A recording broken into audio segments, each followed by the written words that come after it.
A Vagalume, a mais famosa coleção de romances juvenis do país, está completando 50 anos agora em 2023. Os 4 primeiros títulos foram A Ilha Perdida, Coração de Onça, Éramos Seis e Cabra das Rocas, todos lançados em 1973, pela editora Ática. No programa de hoje, eu converso com Fernando Paixão, que foi editor da coleção entre 1984 e 2007. O Fernando nasceu em Portugal em 55 e mudou-se para o Brasil com 6 anos. Formou-se em jornalismo, é escritor, poeta, editor e professor. Ganhador também de prêmios como o Jabuti e o APCA. Eu não encontro o Fernando há 20 anos, mais ou menos, pelas minhas contas. É um prazer enorme ter você aqui no programa hoje. Fernando, bom dia. Bom dia, Marcelo. O prazer é todo meu e por reencontrá-lo, por falar aí de um assunto que me é caro, né, o meu passado, e, enfim, como eu te disse agora há pouco, você mexeu um pouco no lado do meu coração. Você é culpado por isso. Fernando, há 2 anos, o programa entrevistou o Jiro Takahashi, foi seu mestre e antecessor ali na editora Ática da coleção Vagalume. E um comentário dele que eu gravei foi assim: ele falou com muito carinho de você e falou que você tem uma história muito bonita dentro da editora Ática, que você começou como office boy lá dentro. Conta essa história, como foi seu começo na editora Ática? Bom, é verdade. Justamente eu entrei na editora Ática com 16 para 17 anos de idade, em 1972, filho de imigrantes pobres portugueses que vieram no final dos anos 50 e 60 para o Brasil. Eu vim com a minha mãe, eu tinha 6 anos de idade, meu irmão 13, e na periferia aqui de São Paulo, e adolescente, enfim, calhou de eu entrar na editora Ática para ser office boy. E, bom, talvez eu já era talvez um tanto introspectivo e tudo e tal, enfim, isso não vai ser possível aqui contar toda a história da editora Ática, que envolve a personalidade do seu fundador, o Anderson Fernandes Dias, que era uma pessoa generosíssima e tudo, né? Que, enfim, gostou de mim, etc. e tal, e que eu estou contando isso pela primeira vez e até me emociona um pouco. Eu era office boy e tudo mais, e ele me pagou por um ano inteiro o salário para que eu pudesse fazer cursinho na época, né, uma equipe, e pudesse fazer vestibular no final. Bom, para um menino pobre e tudo mais, isso foi uma oportunidade sensacional. Então, aí eu estudei e tudo, e aí entrei, inclusive, na USP, etc. e tal, em jornalismo, que você falou, mas e passei a exercer outras funções também. Justamente comecei a estudar na ECA de manhã, o jornalismo, e à tarde eu trabalhava no departamento editorial, lá na Avenida Liberdade, na Praça Carlos Gomes, na época, aliás. Eu saía da USP, ia para Praça Patriarca de ônibus e tal. Então, foi um período também que eu fiz teatro amador, que foi um aspecto muito, muito importante na minha formação. Então, isso coincidiu muito. O que isso tem a ver com a Vagalume, né? A Vagalume, como você falou, 1973, é um ano depois, né? A Ática já tinha estourado muito no livro didático nesse período, o Gírio deve ter falado, né? Nas áreas de português e tudo mais. Eles lançaram uma série chamada Estudo Dirigido de Português e Geografia, que praticamente revolucionou o ensino didático no país. E o Anderson, enfim, ganhando dinheiro com isso, ele investia muito na editora e logo começou uma linha de literatura muito grande, de altas tiragens. A série Bom Livro também é desse período, né, que a gente vê dos clássicos, né? Sempre não é que era uma reinvenção, não era que era uma invenção da roda, né? Porque os clássicos já tinha, coleção Jabuti lá atrás. Mas a Ática e o Anderson tiveram uma visão nova de fazer tiragens maiores, papel mais jornal, preço mais acessível, portanto, chegando na escola, né? E nesse contexto, também cabe cabe lembrar que é desse período, porque até esse momento, quinta série, sexta série, hoje, né, Ensino Fundamental 2, eram os clássicos que eram adotados, só os clássicos e tudo mais, muito pouca outra coisa. Então, havia necessidade de uma juventude, de uma literatura um pouco mais próximo mesmo do garoto de 10, 12 anos, né? Uma coisa mais singela e tudo. E a Vagalume foi nesse sentido, a intenção foi um pouco nessa direção. Tanto é que foi lançada bom livro, deu super certo, eram os clássicos e tudo mais, e em contraponto a isso, o Giro deve ter falado que a editora fez um concurso interno para dar título à coleção, que não tinha nome, aí parece que o nome que ganhou era Pirilampo, mas coleção Pirilampo. Então, criaram o nome Vagalume, porque a ideia já era criar o Vagalumezinho como personagem, que entrava na orelha primeira, né? E você veja, a orelha era toda em quadrinho, né? A orelha que se abria logo que estou falando isso, estamos falando dos anos 70, que não havia internet. Vamos lembrar o nosso público, né, que estamos no século passado, né? Fernando, E essas coisas que hoje não tem a mínima importância, na época era uma graça, sabe? Dava uma dinâmica, e no ambiente escolar, aquele quadrinho assim, leve, solto, informal, né?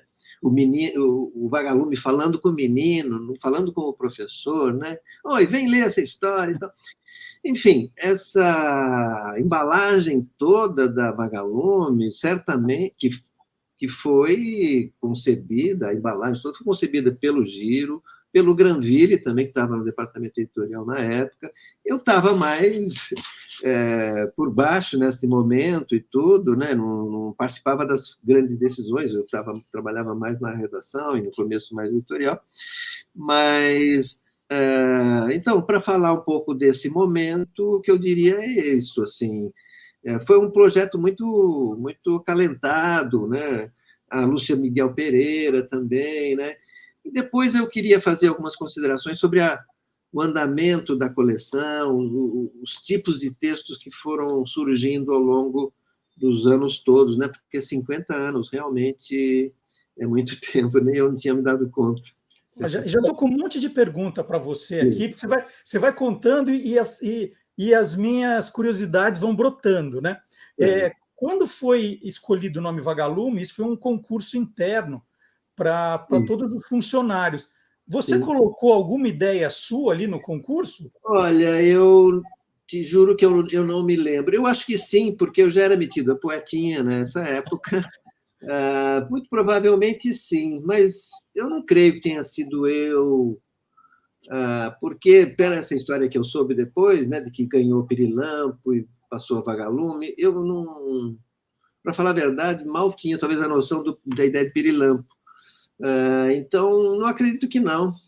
Mas, na sequência, um pouco depois, e mesmo participando um pouco e tal, eu ajudei um pouco, mas o mérito todo, assim, inicial, pontapé, a concepção, esse sentido de oportunidade editorial, né, que é muito importante, você sabe, como editor, né, foi do Giro e desse Anderson, que era um homem formado em medicina, enfim, vindo de outra área e tudo, mas generoso, como acabei de demonstrar, e reinvestindo muito na editora, e que também, em 10 anos, fez a maior editora do Brasil. Uma coisa impressionante. Ele funda em 65, e em 75 ele tem na mão uma editora portentosa. Fernando, você estava falando dos clássicos, né, e da Vagalume. Mas a Vagalume, ela no começo, ela foi bebê de obras já consagradas que tinham sido lançadas ali nos anos 30, 40, 50. Era isso mesmo, não era procurar novos autores, novos textos, era pegar obras, eu não sei, esquecidas, que não estavam sendo publicadas. Como foi essa questão no começo? Eu acho que quem pode responder com mais precisão é o Giro, mas eu acho que já eram obras mais ou menos testadas no mercado. Se você pensar na Maria José Dupré, na Ilha Perdida, e mesmo na coleção Cachorrinho Samba, elas já vinham fazendo sucesso desde a coleção, desde a editora Saraiva, lá atrás. Uhum. A Maria José Dupré, ela está ligada ao mundo editorial desde os anos 50 com a Brasiliense. Ela era casada com o sócio do Caio Prado Júnior, enfim. Era uma mulher descoberta pelo Monteiro Lobato, enfim. Então, eu tenho a impressão que isso foi também uma sagacidade pelo fato de que já eram obras testadas, que já tinham, de certo modo, agradado ao leitor, mas a Saraiva já estava mais na obscuridade, né?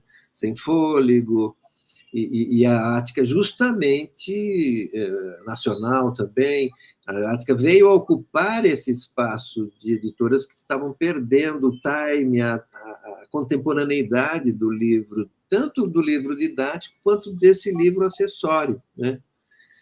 É importante lembrar que o livro didático é sazonal, ele vende só no começo do ano.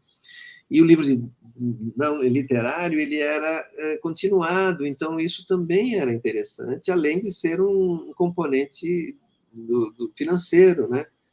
Que sempre foi um pouco desprezado pela maior parte das editoras didáticas, né? Sempre foi o primo pobre, tudo, em todos os períodos, mas esse período talvez tenha sido áureo, né? Pelas tiragens, pela ousadia, porque eram poucos players também, né? Eram poucas editoras, porque necessitava de investimento, enfim. Mas voltemos a Vagalume, tá? Continuemos a Vagalume. Faça outras perguntas aí sobre o tema Vagalume. Quando é que, de fato, você sai desse papel secundário e começa a trabalhar efetivamente com a Vagalume, Fernando?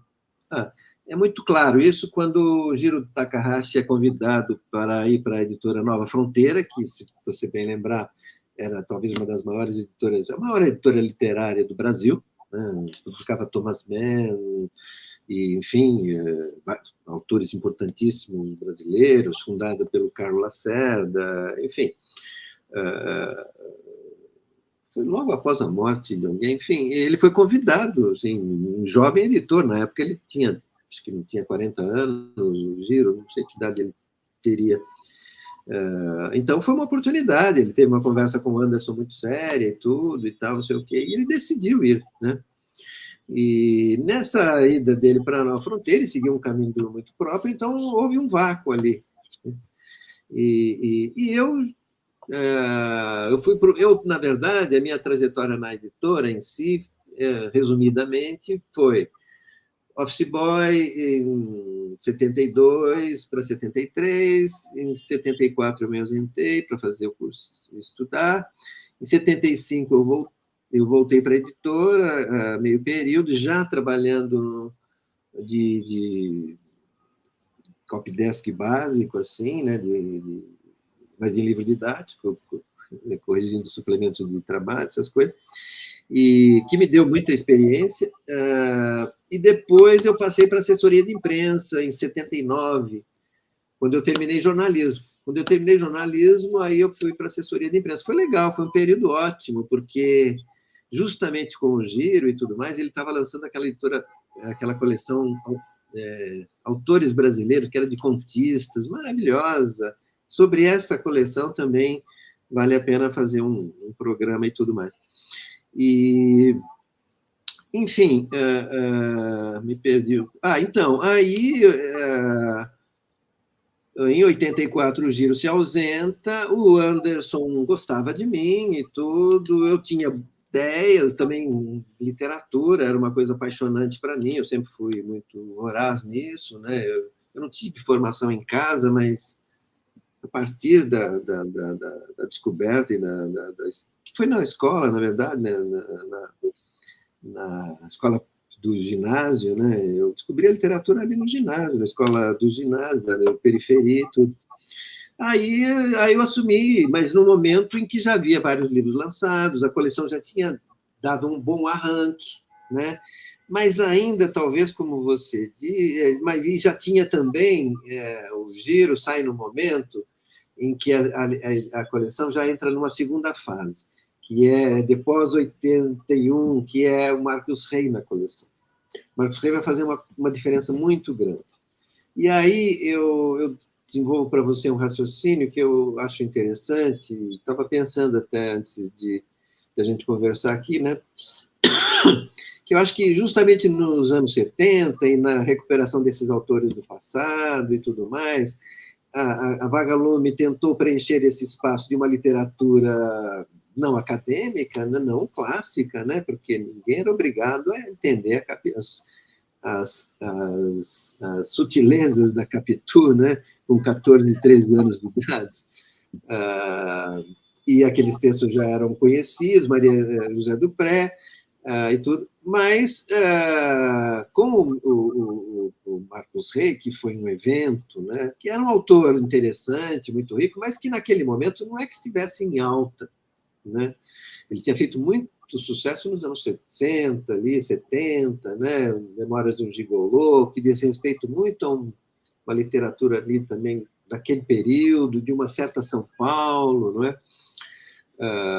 Mas que tinha passado pela Rede Globo, que tinha uma experiência toda de adaptações literárias, sabia texto, né? Tinha passado pela publicidade, mais jovem, irmão do Hernani Donato, outro escritor, tinha convivido com tudo isso. Então, de repente, ele escreve O Mistério dos Cinco Estrelas, que publicado em 81, que também dá um impulso novo à coleção, à literatura juvenil, porque entra num formato policial. Né? E aí, quer dizer, a literatura deixa de ser moralista, porque antes, na década de 60, a literatura era mais de aventura e tinha um componente moralista. Uhum. Mesmo Ilha Perdida e tal, não sei o quê, né? Aventura, de repente eles perdem, não sei o quê, mas olha, tem que ser bom menino e tal, não sei o quê, né? A moda antiga, né? Ora, Mistério de Cinco Estrelas é uma recuperação do Edgar Allan Poe, né, da história de inteligência, né? Um garoto que vai trabalhar de office boy num hotel pela primeira vez, e o primeiro dia de trabalho dele, ele vai ver um quarto lá e descobre um cadáver embaixo da cama. Bom, o que ele faz? Bom, dá a primeira pista, a segunda pista, enfim. Bom, isso foi tão revolucionário, graças ao Giro, ao Marcos Rey, ao Anderson, que confabularam. Eu estava ali, aprendendo, né? Essa fase mais de aprendiz. Porque justamente também nessa fase eu fazia assessoria de imprensa, então eu participava das coisas mais decisivas.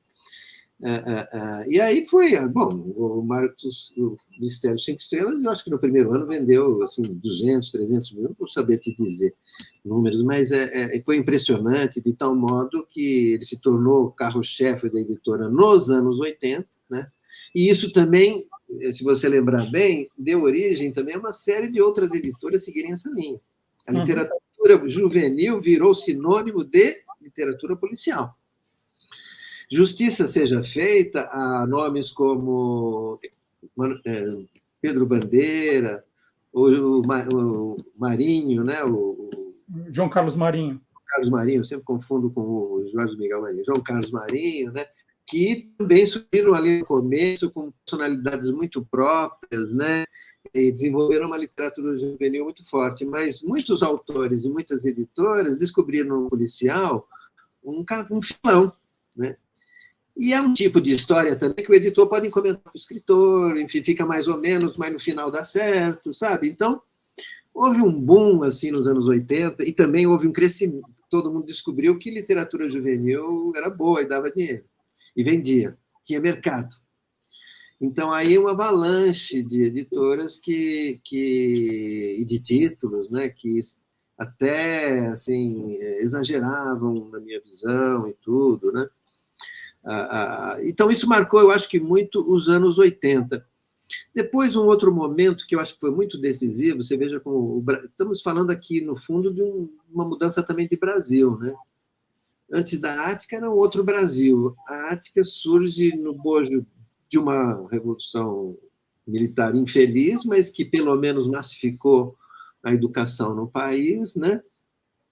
E que vai felizmente acabar em meados da década de 80, né? E na década de 80, justamente por esse período, né, você vai lembrar um pouco, tem toda uma inquietação política, né? A questão já começa a questão pelas diretas já, Então, o policial está toda a força na literatura infanto-juvenil, mas começa a surgir também a literatura social. Claro, adaptada a um contexto juvenil, né, de uma formação de jovem. Né? Então, por exemplo, uma figura decisiva nesse sentido, eu acho que aí nesse momento, a partir desse momento, eu passei a ter uma importância maior, digamos, né, mais protagonizante, porque eu fui um grande entusiasta, por exemplo, de um livro dele que se chamava o Menino Sem Pátria, por exemplo, né? Que foi um livro que ele tinha publicado em 1981 na Brasiliense, né, de uma coleção de boa memória, Jovens do Mundo Todo, que você deve lembrar. Mas ele reescreveu aquela história para ser publicada na Vagalume. E a história, veja você, uma história para a Vagalume, no meados dos anos 80. Era a história contada do ponto de vista centrada num garoto, cujo pai era jornalista, e que o garoto não estava entendendo direito, mas o pai estava estranho e não sei o quê, e de repente a família preocupada e tal, e eles têm que fugir do Brasil e tal, o pai se disfarça no elevador para conseguir, enfim, vai para Paris, tudo uma questão de refugiados, enfim. Mas muito bem tratado e tratado do ponto de vista do jovem, né? E esse livro também marcou muito, e o Luiz Puntel passou a fazer livro Açúcar Amargo, por exemplo, sobre a greve da cana-de-açúcar no interior de São Paulo, um assunto que está até por aí, enfim. Perceba, então, que a coleção também teve uma modernização, uma atualização que eu acho que foi benéfica a isso, né? Para além do que, a partir dos anos 80, até os anos 80, a Ática só tinha a Vagalume. A Bom Livro, a Vagalume e tal. E aquilo começou a ficar um pouco engessado, e tanta concorrência vindo de todo lado e tal, que aí foi uma coisa muito pensada, eu fui muito protagonista disso, foi justamente ampliar o catálogo da editora, passar ele ter uma gama mais ampla, né? A formação de um catálogo em contexto mais diversificado do que também só aquela expectativa de grandes vendas. Então, aí criamos a coleção chamada Sinal Aberto, por exemplo. A Vagalume ficou muito para quinta e sexta série. Uhum. Ou seja, 13, 14 anos hoje, né? Assim, não, 11, 12 anos. 11, 12 anos. E a Sinal Aberto é justamente para fazer assim, 13, 14 anos. Já podia ter temas um pouco diferenciados, né? E aí entra os anos 90 com mais força, e eu concluo aqui, digamos, uma vaga comportamental também, que vem com as questões comportamentais, o certo e errado, né? Aí a Sinal Aberto era um pouco mais puxada para isso. Lembro de um livro da Ana Maria Machado, né? Isso Ninguém Me Tira. História de duas primas e tal, não sei o quê, uma tem um namorado, não sei o quê, a prima vem passar férias com a outra prima, tal, não sei o quê, e de repente surge um namorinho com o namorado da prima, e aí, tá certo, tá errado? Quer dizer, o comportamental, muito próprio do sentimental, ganha proeminência aí, né? São assuntos também que começam a ganhar mais espaço na sala de aula, né? O professor de português também começa a ser mais solicitado a essas questões e tal. Eu entendo, assim, olhando agora meio retrospectivamente, né, eu nunca... Já falei algumas vezes sobre isso e tudo, mas eu consigo ver, para além de um evento pessoal, né, meu, biográfico, né, ao qual eu sou muito grato, para além de um evento também de uma editora, né, que foi proeminente, que teve a coragem de reinvestir muito, que valorizou talentos que era altamente desorganizada, enfim, mas com uma sacação do momento muito grande.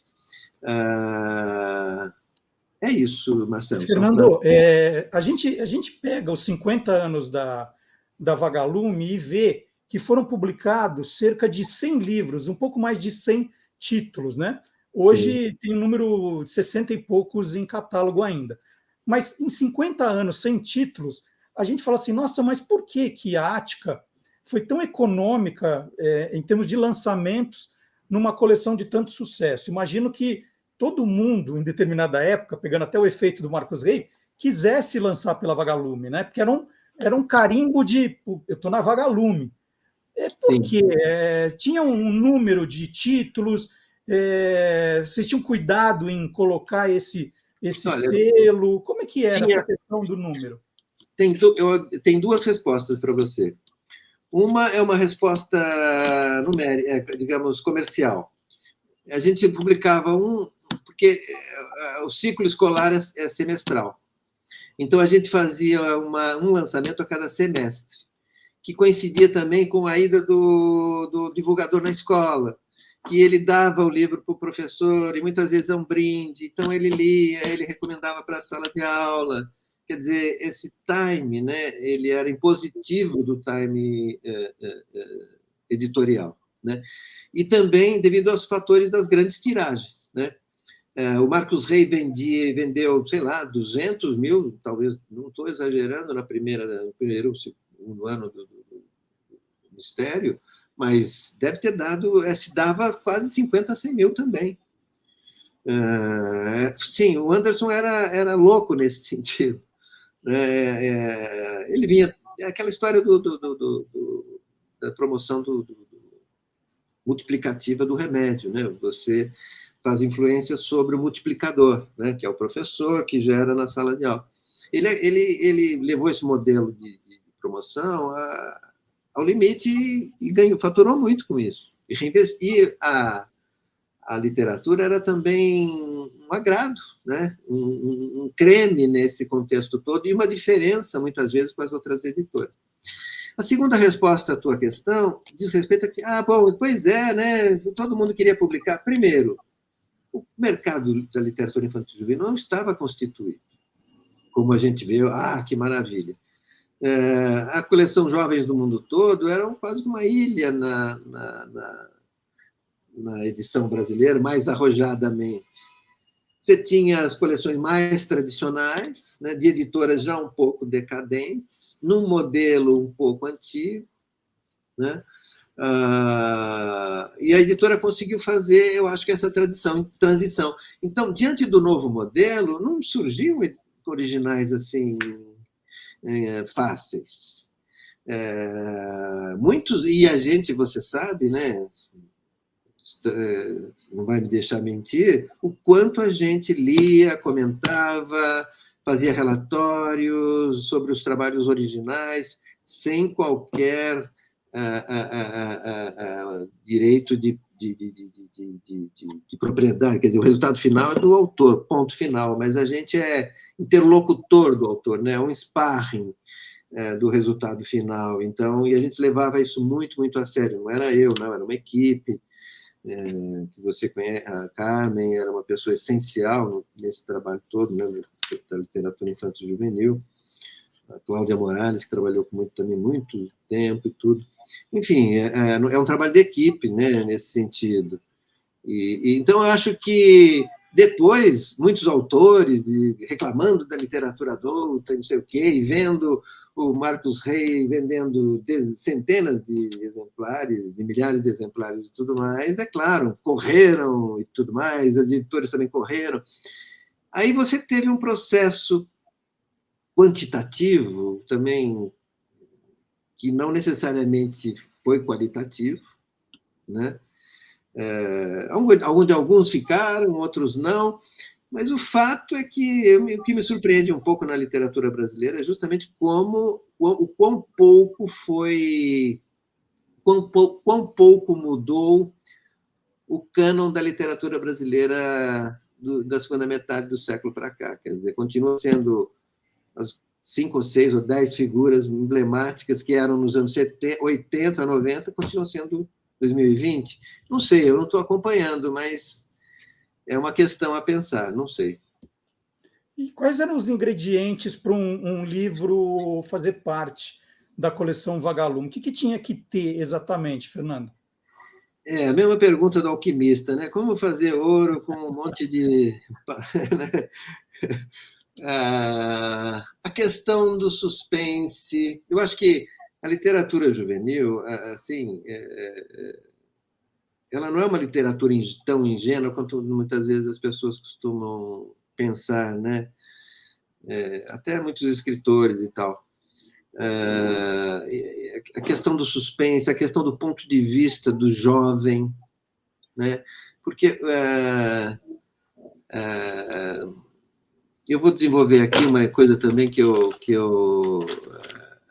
costumo falar às vezes em algumas palestras e tudo, porque eu acho que é importante aqui ressaltar, já que a gente está nessa oportunidade.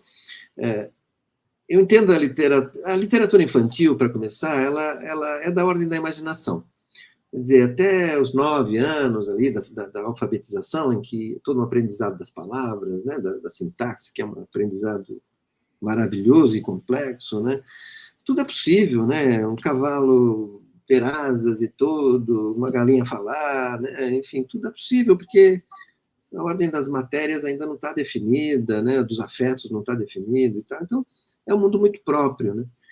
Mas o mundo, vamos dizer, da puberdade, da adolescência, guarda uma questão muito, muito própria, muito desse momento da vida, em que a criança não é mais criança, não se sente mais criança, e também já começou a perceber que o mundo adulto, vamos ser claro, é uma merda. Faz de conta que é, mas faz de conta que é de um jeito, mas não é, né? A criança de 12 anos já começa a perceber isso, assim, que tem um descompasso no mundo, né?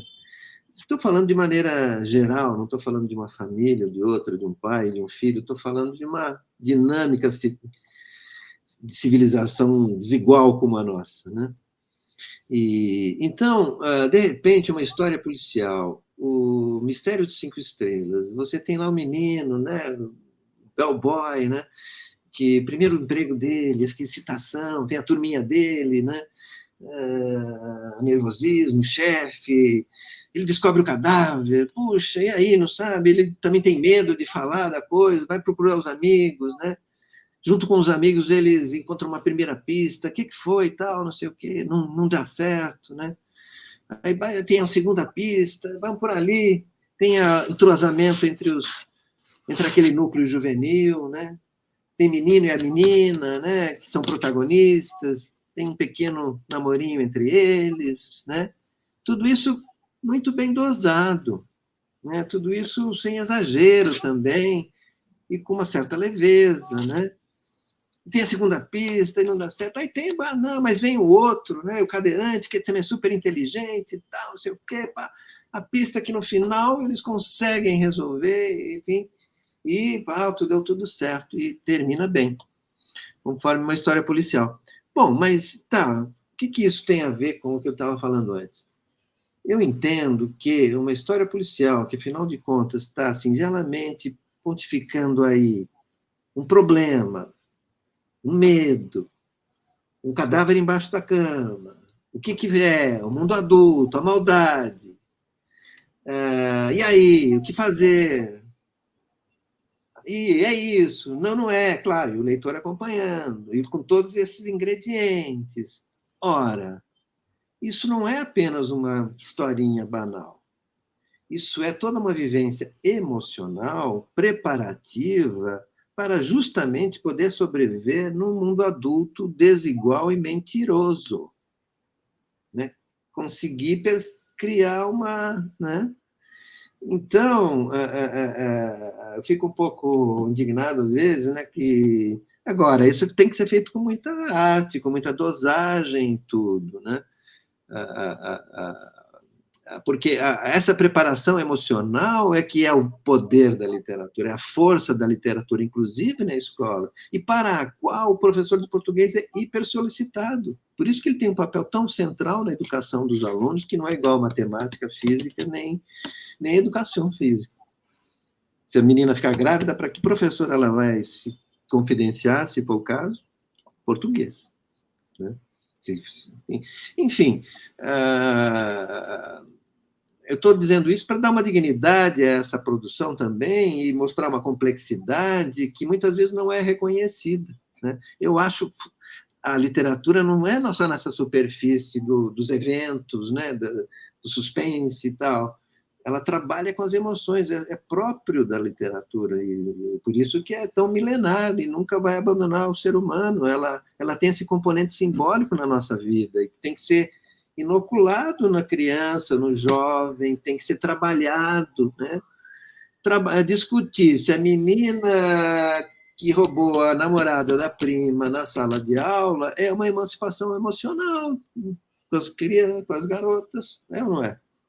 Perfeito. Falei. Fernando, eu sou Desculpa muito, a minha muito ênfase, fã. Marcelo. Desculpa a minha ênfase. Imagina, tá maravilhosa é maravilhosa a conversa. Eu sou muito fã do Marcos Rey. Você sabe que eu, desde o começo, quando te conheci, falei assim: olha, a minha fonte de inspiração é o Marcos Rey. E aí, eu li a biografia do Marcos Rey, Uma Sim, sim. Audição e Glória, que é assinada pelo Carlos Maranhão, que foi também um dos meus professores de jornalismo. E tem uma frase sua aqui, tem um capítulo dedicado à coleção Vagalume, né, que ele conta justamente do almoço que ele teve com o Giro e com o Anderson, que ele recebeu o convite, né, conta aqui no livro que pela primeira vez na vida de escritor, o Marcos ganhou dinheiro com a coleção Vagalume, que foi possível ele comprar o primeiro apartamento da vida dele. É verdade. E tem uma frase sua, né, aqui nesse capítulo, que diz que os livros do Marcus Rey atingiram em cheio os leitores porque não tem nenhum tipo de moralismo, nenhuma preocupação em ser educativo, e foram escritos dentro da melhor técnica da história policial. Da história policial você falou agora. E essa questão, trazendo para os dias de hoje, Fernando, que tem uma cobrança, né, em cima das editoras, em cima dos autores. A gente passou 4 anos de um governo que combatia, né, tudo isso que você está dizendo aqui. Inclusive, eu fui numa biblioteca e a bibliotecária teve que tirar da prateleira o Menino Sem Pátria de Luiz Puntel, que você citou, porque um pai foi reclamar para a diretora. Isso saiu na imprensa, né? Então, como que você olha hoje, né? O Marcos Rey seria um desses autores que, se a gente fosse pegar o que está acontecendo hoje nos Estados Unidos, na Inglaterra, iam querer reescrever os livros dele? Bom, eu tenho a impressão que, com o andar da carruagem, 90% dos autores do século passado terão que ser reescritos, né?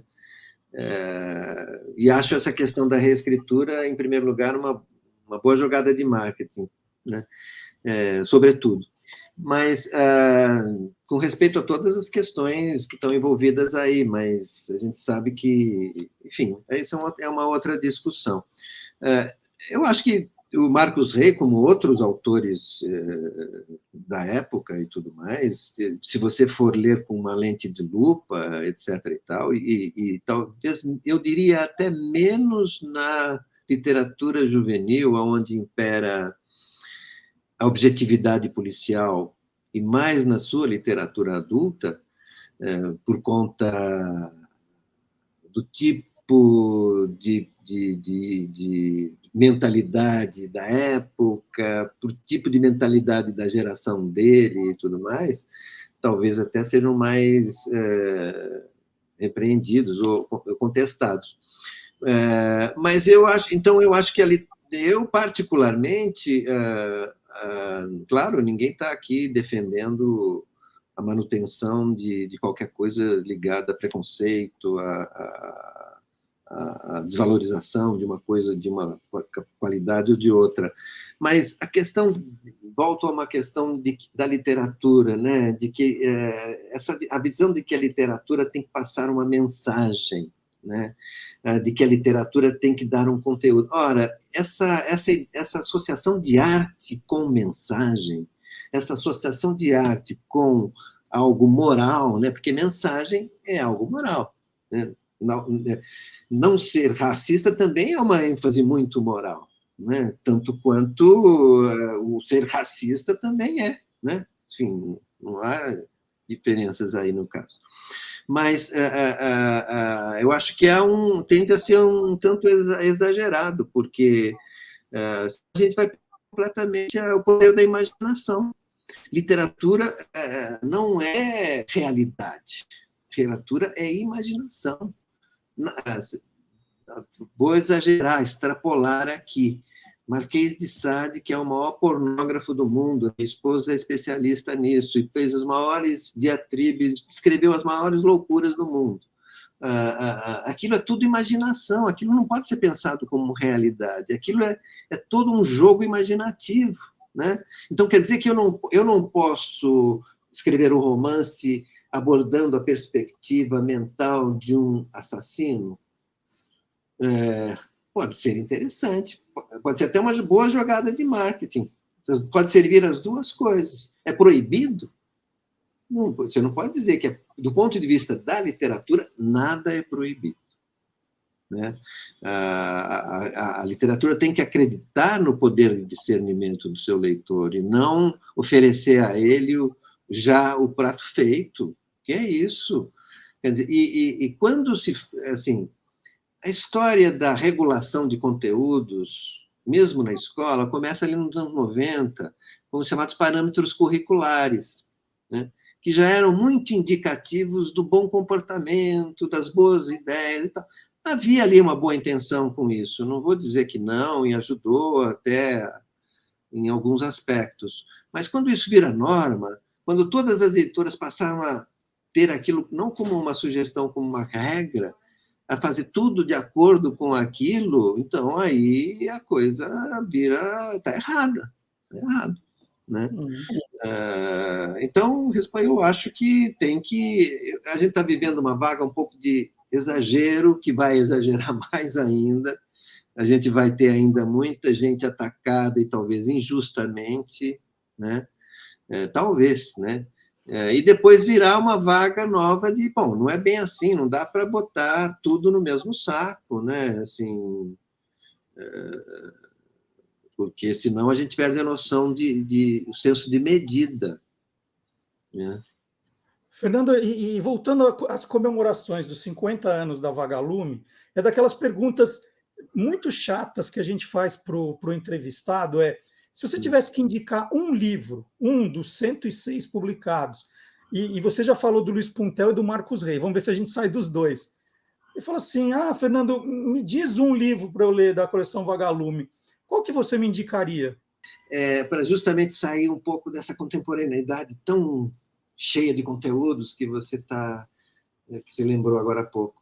A Lúcia Machado de Almeida, com o tal do Xisto, né?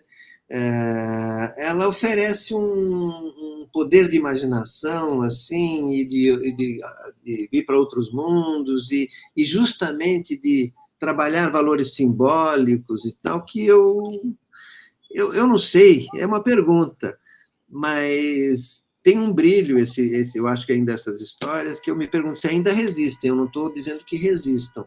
Eu faço um convite aos leitores.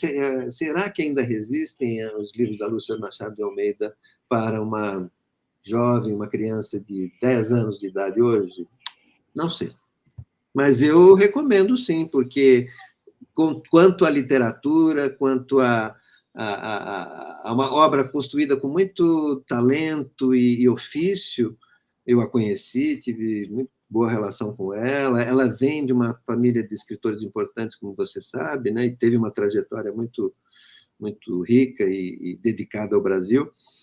Então, e ao mesmo tempo as crianças, ela foi pioneira na literatura infantil escapista, vamos assim dizer, de qualidade no Brasil.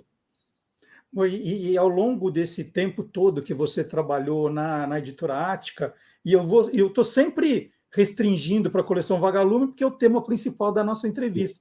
Tem alguma história desses encontros com autores que tenha te marcado? Uma conversa, uma dedicatória que alguém te fez? Alguma coisa que foi muito marcante, que é daquilo que, quando você lembra, você se emociona, Fernando? Olha, não é só um livro, não. Eu me emociono com algumas pessoas que eu acho que, de alguma maneira, eu ajudei, vamos assim dizer, a crescer no momento daquele claro escuro, você não sabe se vai dar certo, se não vai, né?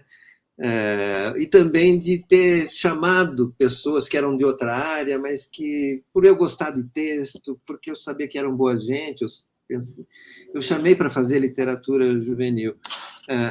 Bom, o Marçal Aquino surgiu lá na editora, enfim, Fernando Portela me indicou e tudo, e a história que você sabe, tudo, o Ministério da Rua 15 e tal.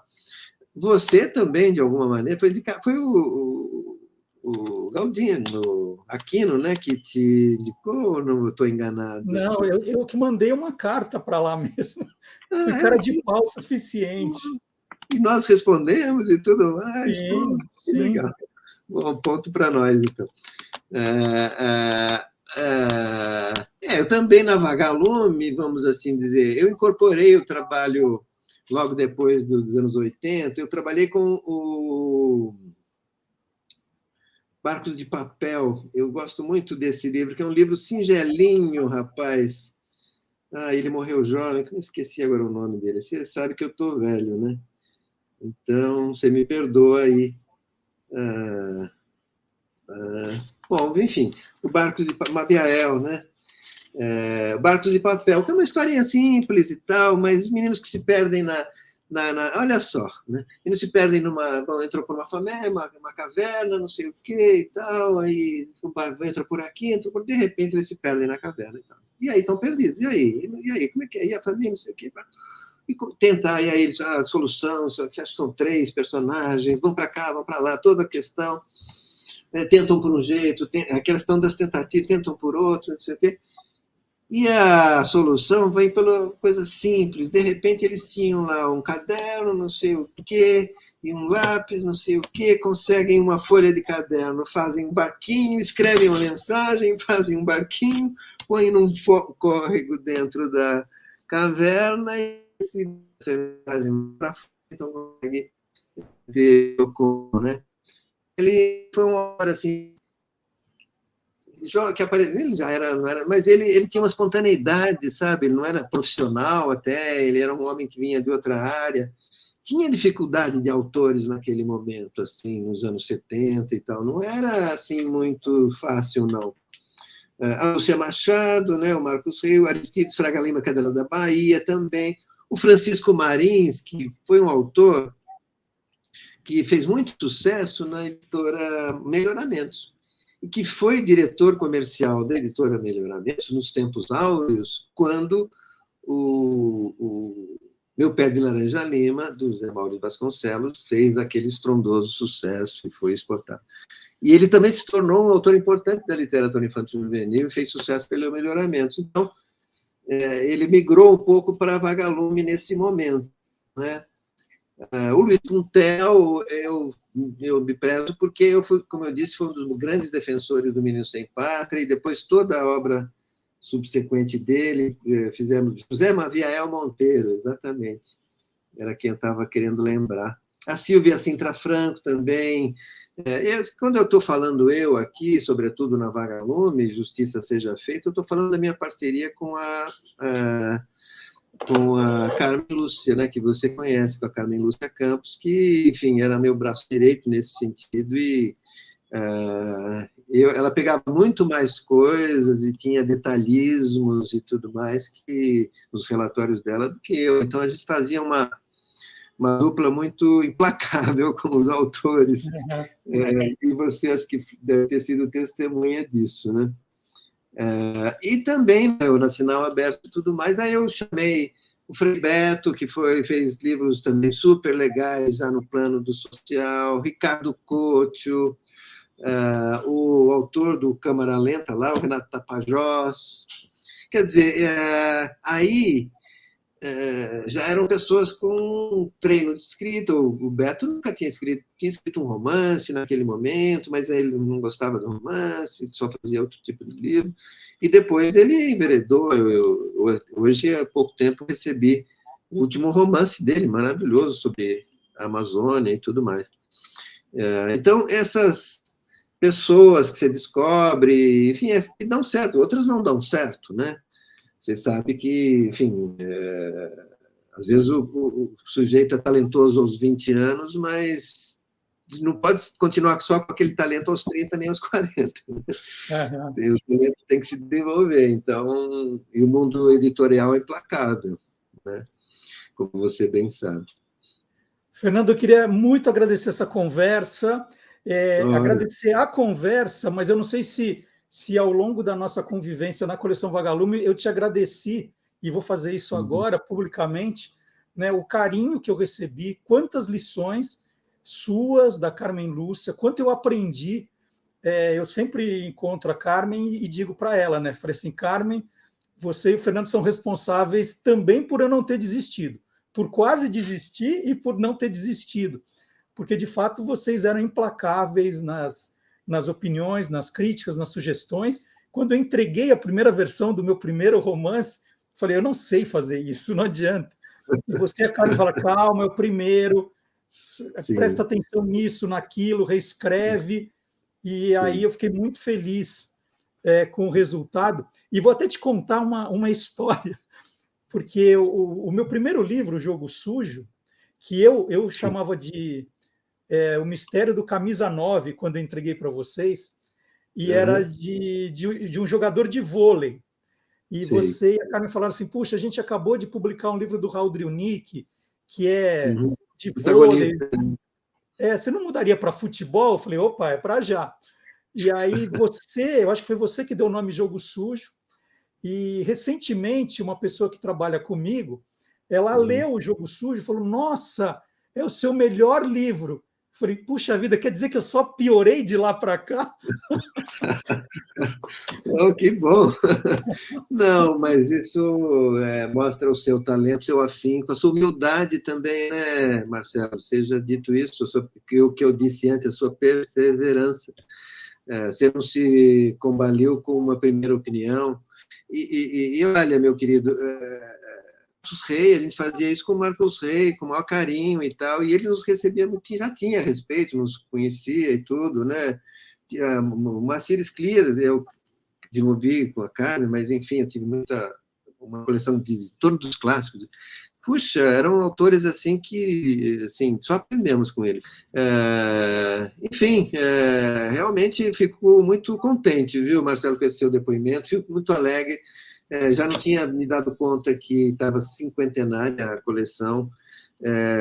Eu me sinto assim, eu sinto, na verdade, sabe aquele pai que, na verdade, cuidou um pouco do filho dos outros, quer dizer, o filho é do Giro, né, do Granville, do Anderson, né, e eu peguei ali a infância, né, depois da verdade à frente, eu cuidei, mas se não fosse aquela infância bem gerida ali, dos anos 70, né, não só da Vagalume, da editora e tudo, e que foi para mim uma escola essencial.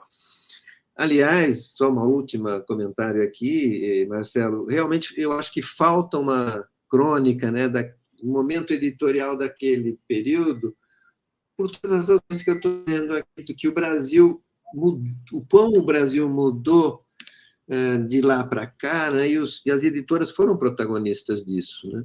Editoras que, como eu acabei de dizer, pela Ática, mas a Moderna também fazia isso, a FTV também fazia isso, outras, e despejaram milhões de livros pelas escolas a custo zero, de qualidade, não era tudo igual, não era tudo maravilhoso, mas, olha, numa coisa média, custo zero, coisa que o governo até a década de 90 não fazia. Enfim, fruto de protagonismo de algumas pessoas, o Feltri, na da Moderna, que também foi uma figura importante nesse sentido. Precisaria realmente que esse seu trabalho com a Vagalume seja e continue com as outras ideias.